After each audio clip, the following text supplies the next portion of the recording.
Hey guys, and welcome to Quality Shot. It looks like we're going to get it.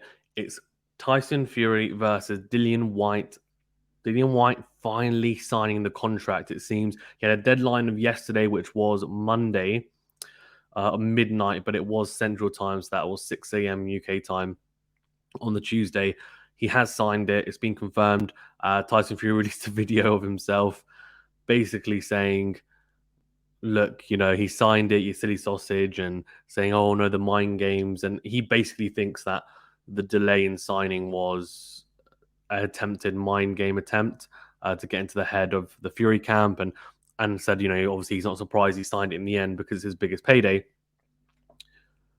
I don't think it was a mind game. I just think he was trying to get more money. And it's funny because I've heard other people on other channels say, and I think rightfully so, that he probably doesn't care too much. I think the multi-million deal is probably fantastic for him. But for him and for his team, more importantly, his agent, etc., would have been looking at it saying, look, we can probably get you a bit more if we say, look, we're not going to come to the presser and cause a bit of a fuss to try and get you some more money. So I don't know how that's resolved. I think I would assume that he hasn't got anything extra from it, but he just held out to see if he would.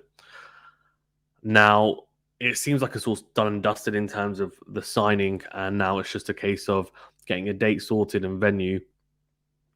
The biggest issue with that will be where do they place it? Do they place it at Wembley or Principality Stadium?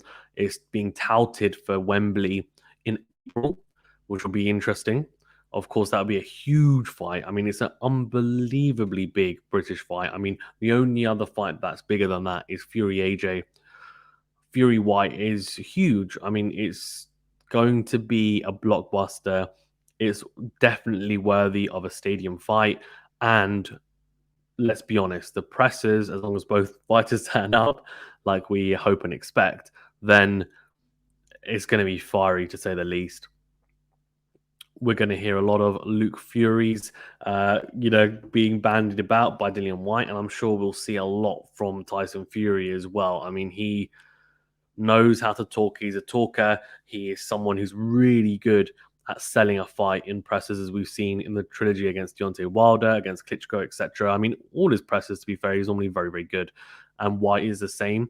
Whyte, really does get up for these types of fights, to be honest with you. And I think for him, this is what he's been waiting for a long time. He's been waiting for a shot at that WBC belt. He's been in such a tight position for the last few years where he's always been there and thereabouts. He hasn't got his shot. Less said about that, I guess, the better. But let's be honest, he hasn't been treated particularly well by the WBC from what we know. Of course, we don't have all the facts and all the documentation, but Mauricio Suleiman, I think, probably doesn't like him very much, and the legal action taken by the Dillian Whyte team probably didn't help. But he's finally got his chance now. I'll give a quick early prediction before the video ends. But actually, before we get into more of this as well, please do remember, if you don't mind, guys, to like this video. I forgot to say at the start, and do subscribe to the channel if you're new as well, of course. We will be doing a watch along for Jack Catterall and Josh Taylor, or Josh Taylor versus Jack Catterall. So Josh Taylor, the undisputed light welterweight champion. It will be on Sky Sports and also promoted by Top Rank. But Saturday Eve, it will be Muhammad will be doing the watch along, and hopefully myself as well. We will see if we can do Lawrence Okoli versus I forgot his name. Oh man. But yeah, Lawrence Okoli's world title fight, his first title defense on Sunday. Obviously, they didn't want to do it on the same day, which makes a lot of sense. So they split it, which is nice. So at least people can watch both over the weekend. This fight, though, the Fury Whyte fight, is one that I think a lot of people have wanted for a long time. I've actually wanted it for quite a long time. I actually wanted Dillian Whyte versus Deontay Wilder. Initially, I just wanted him to get a chance at a world title. I think he'd been waiting for so long. It was just a question of, look, let him have that chance. Finally, he's got to a position where he's able to fight for a world title again. Well, I say again, he's never fought for one.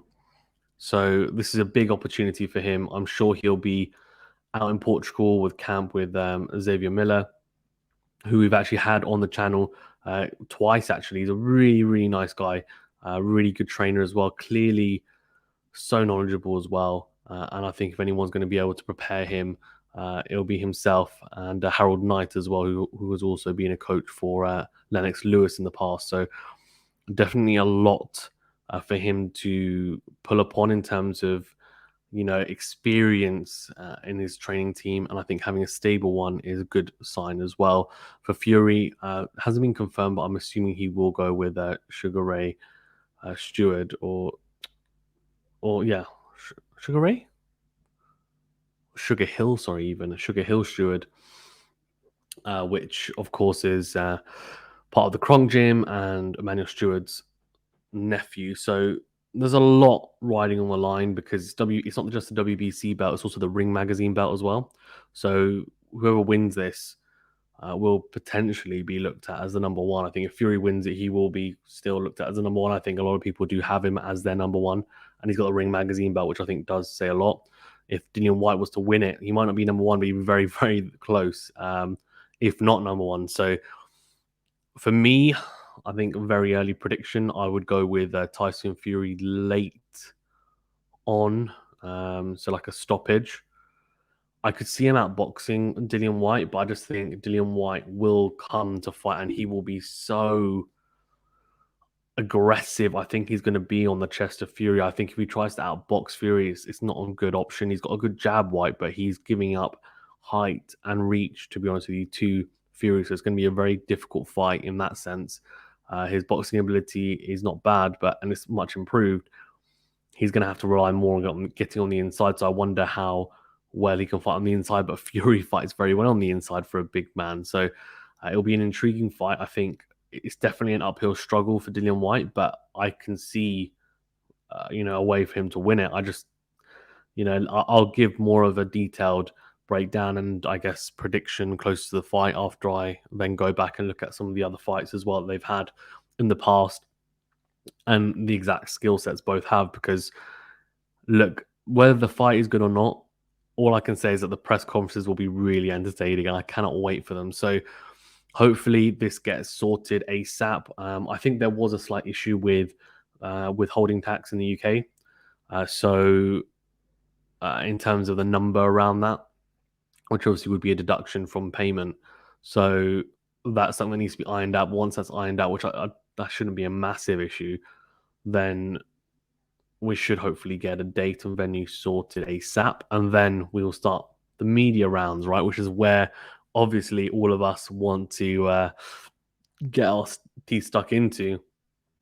I hope as well. So it'll be on BTR. I'm assuming they will do some sort of like gloves are off, or I think it's round table. I think it is on BT. So that will be explosive to say the least. I mean, oh my gosh. So I cannot wait for that. Right, guys, thank you very much for tuning in. Please remember to smash the like button and subscribe to the channel if you haven't done so already. Really do appreciate it. And yeah, we'll see you guys soon. Thank you very much.